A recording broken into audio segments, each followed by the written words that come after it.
Was popping out there, world, and welcome to another edition of TJ Sports Nation Network, presented by your boy TJ, straight out of KC. Oh man, what an interesting time to be a boxing fan. What an interesting time to be a boxing fan. What's going down, y'all? What's going down, y'all? Give everybody a couple of minutes to tap in with your boy. Hope everybody had a good weekend. Definitely a interesting weekend in boxing, to say the least, man. Let's start with that, man.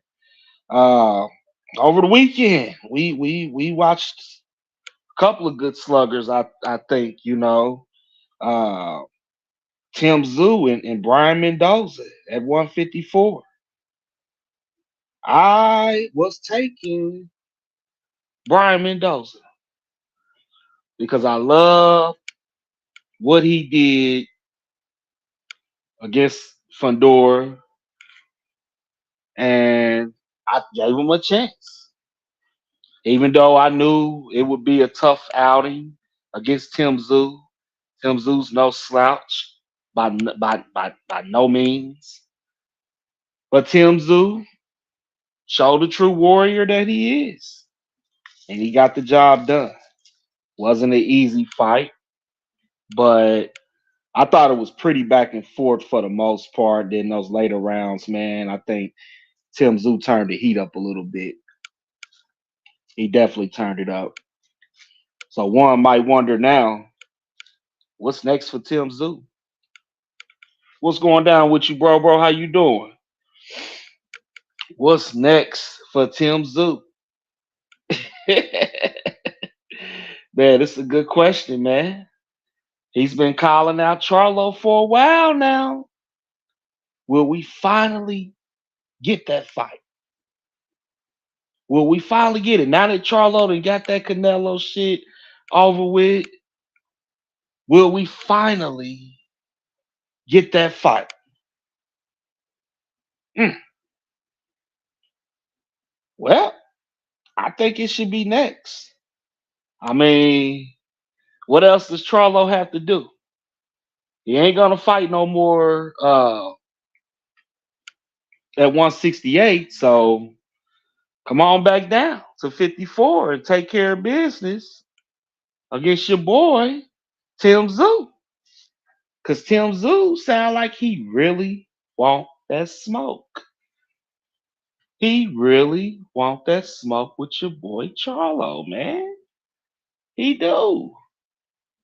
I give him a nice puncher's chance against Charlo, man. I give him a real puncher's chance against Charlo. Tim Zoo is very disciplined. He's got some good defense. I think his footwork could be a little bit better, but Tim Zoo has a puncher's chance. And not to mention, Tim Zoo flat out liked to fight, just like his dad. You know what I'm saying? He flat out liked to fight. So I think that that's going to make for a really good fight at 154, a really big fight at 154 that I would definitely pay money to see. You know, despite, Charlo tanking it to Canelo, you know, not too many people gave Charlo a big chance against Canelo anyway. So whether or not y'all feel how I feel, and he went in there just to get a paycheck, it is what it is, man. What's done is done, and we didn't already, came off our money. It's time to move on. You know what I'm saying? So I look forward to that fight. I think it's going to be a good fight, an excellent fight, if and when it can be made. Because besides that, what else is going on at 154? Not too much of nothing, man. Tim Zoo and Charlo and Brian Mendoza are the top dogs at 54. Tony Harrison's out of there. Fundora's still trailing along. You can't count him out. You know what I'm saying? Erickson Lubin, he didn't look too good his last outing, but you can't count him out. They still hovering around. But I don't know, man. It just makes for a very, very, very, very, very, very interesting fight in the future when this fight can get made or whatnot. So I look forward to that. And as far as who I would be taking, I give the edge to Tim Zoo. Uh, I give him a puncher's chance against Charlo, man. I don't trust Charlo. So I'm putting my money, I'm betting on Tim Zoo, man. All right, let's move on to the next. Bo Mack is free. Bo Mack is free. Big Dog was released a few days ago and said he's got no restrictions, plans to go back over there and, got some things set up again with Chris Eubanks. And Bo Mack was asked, about the Spence Crawford rematch and is it gonna happen? And if so, what I'm saying, what weight class and how does he see it happening? And then Bomac had a lot to say, man. He said he don't care if it happened, if the fight happened at 122, you know what I'm saying, 140, 147, 154, or 200. Not exactly in those weights, but he said something similar to it. And he goes on to say the results gonna be the same. The results gonna be the same. He gives Earl Spence no shot at beating Terrence Crawford in a rematch. Actually, now that I think about it, not too many people give Earl Spence a shot in a rematch. Again, I reiterate, man, with some good training, having a fight at 154 and not rushing back into it, which now they probably might have to wait a little bit anyway. We're going to get into all that here in a minute. But when you look at this fight, this rematch, and people are already throwing it in the trash, saying he should fight Charlo or, you know, maybe defending the belts against Keith Thurman, or Boots, or, even go all the way up and fight Canelo and try to do it again, try to conquer another division. Look, Terrence Crawford don't need to do anything but honor what he said he was going to do and give my man his rematch. If he smoke him out of the water again, he smoke him out of the water again. And the fight should be at 154. Now, I was told Terrence don't get to pick the weight. He's the A side now, but he don't get to control what weight they fight at. So that's a good thing. That's a good thing. I give Earl Spence a puncher's chance in the rematch. I mean, I don't necessarily know if I'm gonna pick him this time. I mean, that shit was downright embarrassing. But I believe with some adjustments, and as much as I hate to say it, maybe getting Blu-ray back in on his conditioning and just being at the right weight, I believe that you got to give Earl Spence a puncher's chance in the rematch, even though the odds are really stacked against him. Like they really stacked against him, because we don't know if Terrence Crawford stole his soul in that first fight. We don't know. We don't know. I can't recall.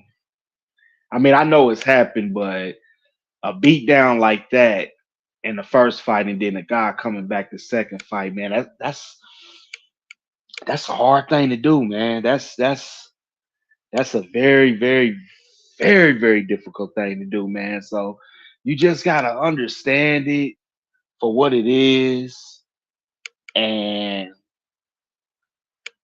I give him a puncher's chance, man. That's all I can say. I hope Bo Mac ain't right again. Because Bomac called it down the middle the first time, man. And I hate that fat motherfucker for that shit. But it is what it is, man. And he's supposed to believe in his fighters. He's supposed to believe in the guys in his stable. You know what I'm saying? So we'll see, man. Definitely going to be interesting to say the least, man. Woke up to some bitter news that no more Showtime boxing after December, man. I couldn't believe it. You know what I'm saying? Like Showtime is moving on after this year. on the boxing. This is crazy, man. This is crazy. Now, the Zone has offered over $1 billion to take over the PBC stable and bring them on to their platform. And so is Amazon Prime. I don't trust Amazon Prime. Amazon Prime make you pay for every damn thing. I tried to watch a show on there one time. They wanted $4.99. I just couldn't believe it, man. And they don't really know anything about putting on boxing events. At least with the Zone, everybody knows, man. Those the Zone cards be stacked with hella fights, man. And think about it, it'll be a hell of a business investment because Al Heyman got all the top dogs in PBC, from Tank Davis to Canelo, who's under what, a 3-fight deal. He's only fought once under it. Deontay Wilder, Earl Spence, Terrence Crawford. He's got all the horses in this stable. You bring them over to the Zone, and you got oh man. Now we don't have to worry about making no big fights. So a potential fight like Devin Haney versus Tank Davis, pending Devin Haney gets past Regis Progress, and we're gonna get to that in a minute. Man, let me tell you, dog, I think that's gonna be a hell of a fight. I think that's gonna be a hell of a scrap. And I think it's a hell of a business investment on both ends. And to be honest with you, Al Heyman wins in this situation. Hmm. Yep, Al Heyman wins in this situation. I'm loving it. I'm hoping they go with the Zone. I really do. I think it's the perfect situation for PBC. Go with the Zone. That's where they need to go. Take the stable there. And man, let me tell you, man, the fights that they can make between both sides, man, it just, man, we'll have so many pay-per-views we have to pay for next year. You know that cheap ass motherfucker Eddie Hearn. I mean, we gonna have to pay for some fights next year, but it would be worth it, man. So I'm hoping that that's the direction that Al Heyman goes. Like I said, Big Al got all the stables, all the top dogs in his uh on his PBC side. So it's worth it, man. It's worth it. Real shit. Top dog fights. You know what I'm saying? One cat that fought over the weekend, that's part of Terrence Crawford's little clique, Keyshawn Davis. I think he's overhyped. And I can't wait for somebody to knock him out. You know what I'm saying? Like he fought over the weekend, and I don't know that dude Nair or however you say his name. He was giving Keyshawn that work, man. He was giving him that work, man. I think Keyshawn all bark, and I can't wait till somebody knock him out cold. I'm telling you, that's just me though, man. Oh man. So we just witnessed the press conference, the first of many between Devin Haney and Regis Progress. Devin Haney moving up to 140 to challenge Regis Progress, man, who's been, top dog, one of the top dogs at 140 for a while, man. I like Devin Haney in this fight. Uh, I think he's got the home crowd on his side a little bit. And I just think he's the better skill fighter. Progress is big, he's strong, but you know, I Progress is what, 35, 36 years old almost, man. Devin just a young bull, man. And I just like Devin more technical than Regis. You know what I'm saying? So I'm gonna lean towards Devin Haney in that fight. The press conference was popping. It was popping. You know what I'm saying? Bill Haney going back and forth with not even Regis' trainer. It's like his strength and conditioning coach. And he was doing a lot of barking, calling my boy Haney a private school boy, and basically saying they didn't come from the struggle, was what he was saying. All that to me don't matter. The only thing that matters to me is when these two brothers get in the ring in December and they throw them hands, and we get to see who's gonna hopefully get Tank Davis next or get one of even bigger fights. You know what I'm saying? There's just so much opportunity out there. So much opportunity out there at 140. Between 135 and 140, it's completely sizzling in those divisions, man. So I look forward to that fight in December. I think it's gonna be a good scrap, well worth the money. But like I said, I'm leaning towards Haney in that fight. But Regis Progress definitely has a puncher's chance. Definitely does. So don't sleep on him. You know what I'm saying? So we'll see how it go, man. Like it's a it's a lot to look forward to. You know what I'm saying? In the coming months, or even the early part, first quarter of next year, man. It's a lot of big time fights to look forward to. Straight up, man. So may the saga continues, and we'll go from there, man. This is episode 5 of Boxing Smoke. Episode 6 will be Thursday, and we are going to talk about David Benavidez versus Demetrius Andrade, and why I know for a fact Demetrius Andrade is about to pull off the upset. Much love, y'all. Be safe.